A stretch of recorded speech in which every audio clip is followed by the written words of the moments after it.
September 12 గురువారం కొరకు ఏర్పాటు చేయబడిన దేవుని వాక్యము.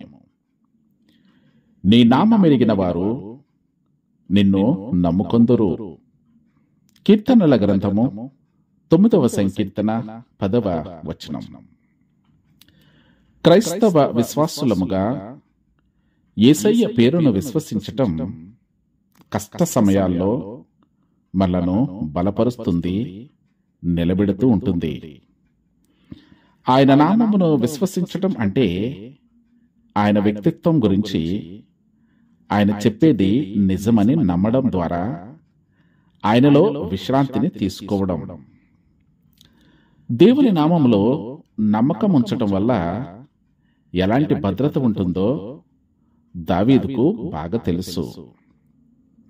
అతడు కీర్తనల గ్రంథం 9వ సంకీర్తన వ్రాసినప్పుడు అతడు న్యాయంగా, విశ్వాసపాత్రుడైన, సర్వశక్తిమంతుడైన పాలకుడుగా దేవుణ్ణి అప్పటికే అనుభవించాడు. దావీదు తన శత్రువులపై యుద్ధానికి వెళ్లడం ద్వారా తన ఆయుధాలను లేదా సైనిక నైపుణ్యాన్ని విశ్వసించడం ద్వారా కాకుండా దేవుని నామములో తన నమ్మకాన్ని చూపించాడు. చివరికి దేవుడు నలిగిన వారికి మహాదుర్గముగా వస్తాడని ఆయన పరిపూర్ణముగా నమ్మాడు. యేసయ్య తన నామమునకు తగినట్లుగా ఎలా జీవించారో మనకు తెలుసు. మనము కూడా ఎల్లప్పుడూ ఆయన నామాన్ని విశ్వసిద్దాం. యేసయ్య అంటే మనల్ని ప్రేమించే వాని యొక్క పేరు అని మనం ఎప్పటికీ మర్చిపోవద్దు. ప్రార్థన. అత్యంత ప్రేమ, కృప, కనికరము గల మా పరలోకపు తండ్రి, నీకు స్తోత్రాలు.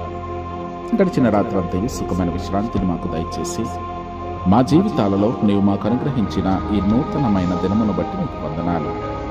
ప్రభువా, ఈ ఉదయం నీ కృపతో మమ్మల్ని తృప్తిపరచండి.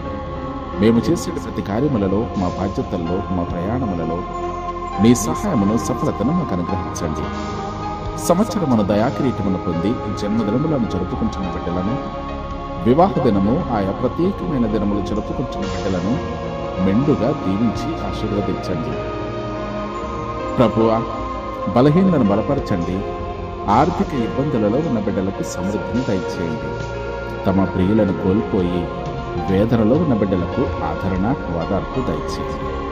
ఈ దినమంతయు నీ చల్లని రెక్కల చాటున మమ్మలను భద్రపరచమని ఈ ప్రార్థనని ప్రియ కుమారుడును మా ప్రభువైన యేసుక్రీస్తు అతి పరిశుద్ధ నామమున అడిగి ప్రార్థించి వేడుకుంటున్నాను తండ్రి. ఆమేన్.